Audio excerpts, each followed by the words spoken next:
কি ভাবছেন? ভাবছি জীবনে কিছু মুহূর্ত থমকে যাক, আটকে থাকুক, পৃথিবীর সব কিছু চলুক, এই সুন্দর সময়টুকু এখানেই থমকে থাকে। কিছু মুহূর্ত উপভোগের জন্য, ভাবনার জন্য নয়। চলুন উঠি। থাকি না একটু সময়, এত সুন্দর এত স্নিগ্ধ সময়ে চাঁদ তাকিয়ে আছে আপনার দিকে, ঘুমন্ত পাখিরা উঠে গিয়ে আমাদের গল্প শুনছে। এরকম স্নিগ্ধ রাতে গল্প করা রেখে চলে যেতে চাচ্ছেন আর কিছুক্ষণ থাকি। কোনো হতে পারে সবকিছু নষ্ট হয়ে যায়, এটা আপনারই কথা। চলুন।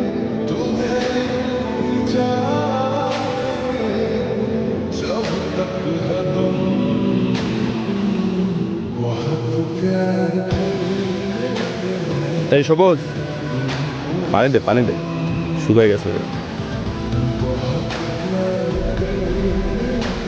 বাহ, আপনার দোকানের ফুলগুলো তো সুন্দর।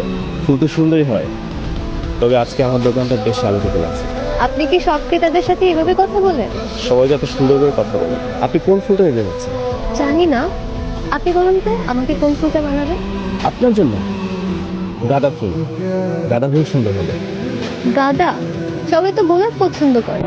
গোলাপের সৌন্দর্য চমকে দেয়, কিন্তু গাঁদার সৌন্দর্য মন জুড়িয়ে দেয়। আপনার কথা শুনে মনে হচ্ছে ফুল নিয়ে শুধু আপনার কাজ না, অনুভূতিও আছে। ফুল নিয়ে যারা কাজ করে তাদের ফুল নিয়ে অনুভূতি না থাকলে চলবে? আপনি আমাকে গোলাপ দিন, গোলাপ আমার ভীষণ পছন্দ।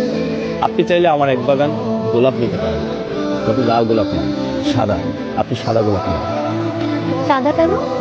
সাদা গোলাপ মিলে যাবে ভালোবাসার প্রতীক। এটা তো আগে জানতাম না। আপনি তো আমাকে সাদা গোলাপ দিন। সবুজ গোলাপ দিত ওনাকে? না না, আমি তো সাদা ফুল চেয়েছি। না, ওর নামই সবুজ। ও আচ্ছা। কত?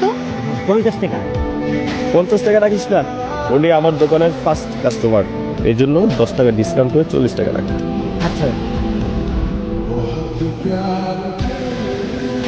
আজ তাহলে আসি। আবার আসবেন? হ্যাঁ, আমার দোকানের নাম আবার আসবেন। তাহলে তো আসতেই হবে। ফুলও থাকবে, অপেক্ষা থাকবে।